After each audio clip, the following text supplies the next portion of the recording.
about being passed. When you're being passed on an expressway, you can reduce the risk of an accident by changing lane position if the vehicle passing you is too close, by not increasing speed when you're being passed.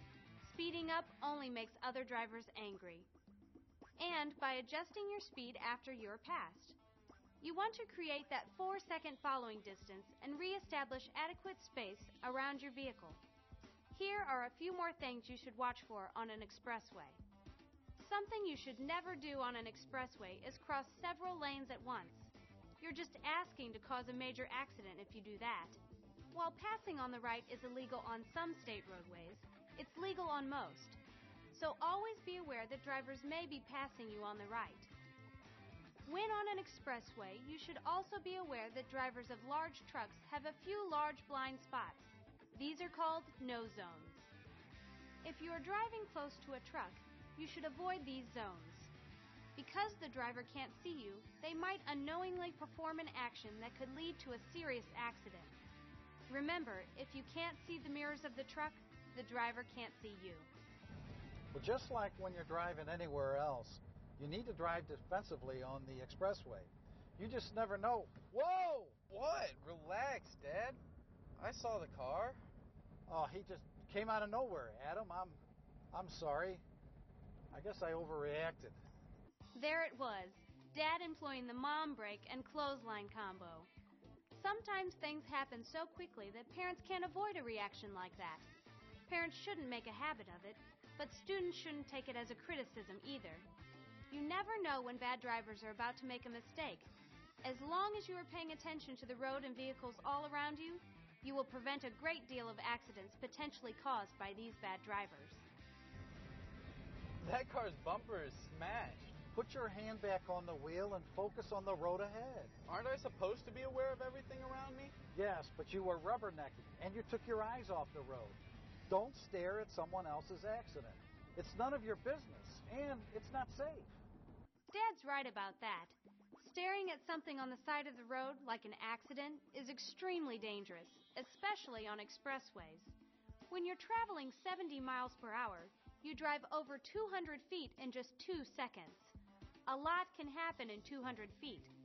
When you look away, you risk veering from your lane. And at such high speeds, it doesn't take much veering to end up colliding with a concrete median or running off the road and into something else.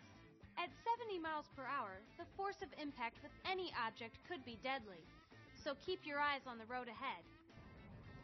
I want you to take the next exit, so move into the right lane. In many cases, the lane you use to exit will be a weave lane. Do you know what I mean by weave lane? It's used to both enter and exit the expressway, right? That's right. So the lane you are using to exit the expressway may contain vehicles who are attempting to enter it. But I'll have the right-of-way. Well, yes you will, but you still need to watch out for vehicles entering the expressway. You just can't assume that they're going to yield for you. Okay, here we go.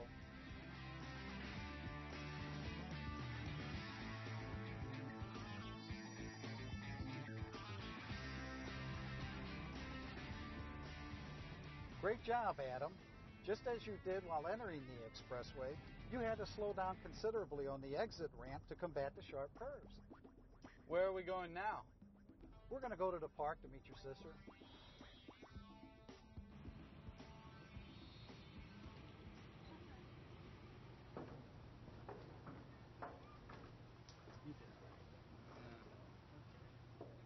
How's the lesson going?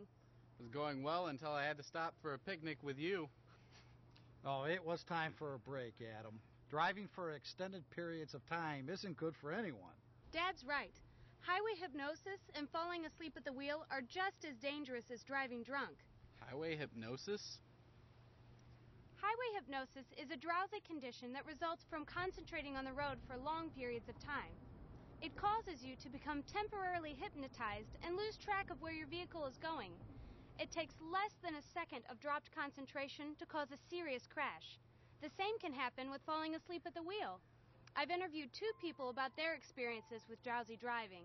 I stayed up all night before watching movies. It was a fun thing to do then. We'd stay up all night with friends. And myself and a group of friends who were all about 19 at the time went out camping. I remember making the right turn, but the 300 yards from that stop sign to where my accident occurred, I don't remember anything of it. So at some point in there, I'd fallen asleep.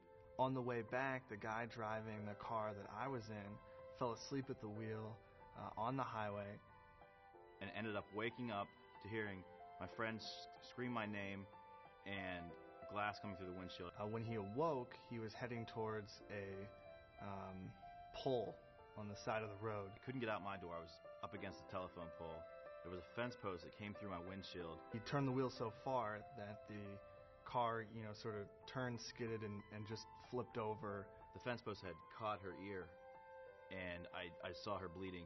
I remember waking up, screaming the driver's name, and then I remember sort of flipping over a couple times. Couldn't get out my side. I had to jump over her, get her out. I had to take my shirt off and wrap my shirt around her head to stop the bleeding. It's the only thing I had. The next thing I remember was being, upside down inside the car, so I'm laying on the roof of the car. I called the paramedics. It took them about a half hour to get there, and I just remember just watching the blood soak through my T-shirt as it was wrapped around the girl's head. Luckily, everyone who was in the car, there were 4 of us, were okay. My passenger had to have plastic surgery on her ear to repair what the fence post had done to her. I had, for some period of time, a little bit of fear of being in, the back seat while someone else was driving. I also would not be able to fall asleep in a car anymore. I was so annoyed with it. I ended up shaving my head after the whole accident was over. I was so annoyed and terrified there was more glass around. It was one of those things I was really, really afraid of. The driver of the car, tried all those things to stay awake. He, told me later he turned up the music and had rolled down the window. People tell you to, roll down your window, crank up your music to stay awake if you're tired, but that's only really a temporary thing. The answer should have been to have somebody else drive, or to, just pull the car over and sleep or something like that, but we wanted to get back. So the tired feeling will still overcome you in the end, and you will eventually, something could happen, something bad could happen. And so when I'm tired, I either pull off to the road, take a nap, or I just don't drive at all. To avoid accidents like that, you should plan regular breaks when taking long trips. And if you do become tired, you should pull over to a safe area and rest your eyes. Please don't try to drive if you're knowingly tired. Now, as a brief review, let's go over some guidelines that you should follow when driving on an expressway. You should always try to maintain a following distance of at least 4 seconds so that you can steer and brake out of potential problems. Carefully use minimal steering input.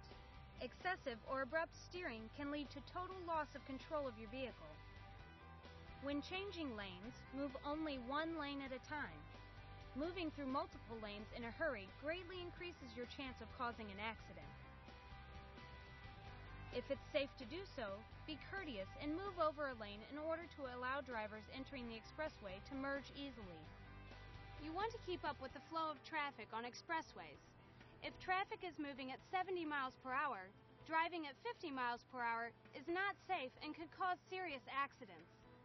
But what about keeping up with traffic that's traveling faster than the speed limit? I know just the guy to ask. That question's very easily answered. Should I keep up with the flow of traffic even though they're exceeding the speed limit? Very simple. The answer to that is no. The speed limit is the speed limit. If it's 55 miles an hour, it's 55 miles an hour, not 60. If it's 70, it's 70, not 85. The problem is people will be picked out of a group of cars, they'll be stopped, and they'll be issued a summons for speeding. And, of course, the response is, why did you pick me? I was going with the flow of traffic. Everybody else was driving fast. Well, the fact of the matter is we can only stop one car at a time, and it would just happen to be your turn. So, no, the speed limit is a speed limit. If it's 55, it's not 56, it's not 57, it's 55 miles an hour. Well, there you have it. So do either of you have any thoughts about the driving you've done today? Well, merging is definitely a challenge at first. It's intimidating pulling onto the ramp and seeing those cars go so fast. Not that I didn't pay attention on the residential roads, but driving on the expressway really helped me better understand the importance of managing space. In the end, it's just driving. But you still can't lose focus for even a second, or you're in trouble. Adam didn't do so bad. As a parent, you want to talk your student through the merge until they're comfortable in doing it on their own. But you've got to practice. And it'll take some time to get used to those high speeds. And I'll try not to use that mom brake anymore, but it might be a little bit difficult.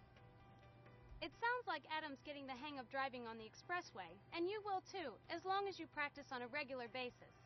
The high speeds of expressways can be a little intimidating at first, but all the rules you've learned throughout still apply.